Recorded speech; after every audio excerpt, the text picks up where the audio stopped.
కనకదుర్గ ఆలయంలో హుండీ కానుకల లెక్కింపులో అక్రమాలు జరిగిన ఘటన వెలుగులోకి వచ్చింది.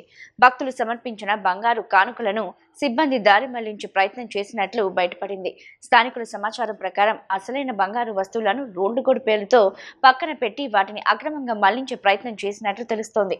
ఈ వ్యవహారంపై ట్రస్ట్ బోర్డు సభ్యులకు అనుమానం రావడంతో ఆకస్మికంగా తనిఖీలు చేపట్టారు. సిబ్బంది రెడ్ హ్యాండెడ్ గా పట్టుబడ్డారు. తనిఖీల్లో భాగంగా సుమారు 1.25 లక్షల విలువైన బంగారు వస్తువులను అధికారులు స్వాధీనం చేసుకున్నారు. ఈ ఘటనపై దేవస్థానం ఈవో సీనా నాయక్ తీవ్రంగా స్పందించారు. బాధ్యులైన సిబ్బందికి మెమోలు జారీ చేసి తదుపరి కఠిన చర్యలు తీసుకుంటామని హెచ్చరించారు. కనకదుర్గ ఆలయంలో హుండీ కానుకల లెక్కింపులో అక్రమాలు జరిగిన ఘటన వెలుగులోకి వచ్చింది. భక్తులు సమర్పించిన బంగారు కానుకలను సిబ్బంది దారి మళ్లించే ప్రయత్నం చేసినట్లు బయటపడింది. స్థానికుల సమాచారం ప్రకారం అసలైన బంగారు వస్తువులను రోడ్డుగోడు పేరుతో పక్కన పెట్టి వాటిని అక్రమంగా మళ్లించే ప్రయత్నం చేసినట్లు తెలుస్తోంది. ఈ వ్యవహారంపై ట్రస్ట్ బోర్డు సభ్యులకు అనుమానం రావడంతో ఆకస్మికంగా తనిఖీలు చేపట్టారు. సిబ్బంది రెడ్ హ్యాండెడ్ గా పట్టుబడ్డారు.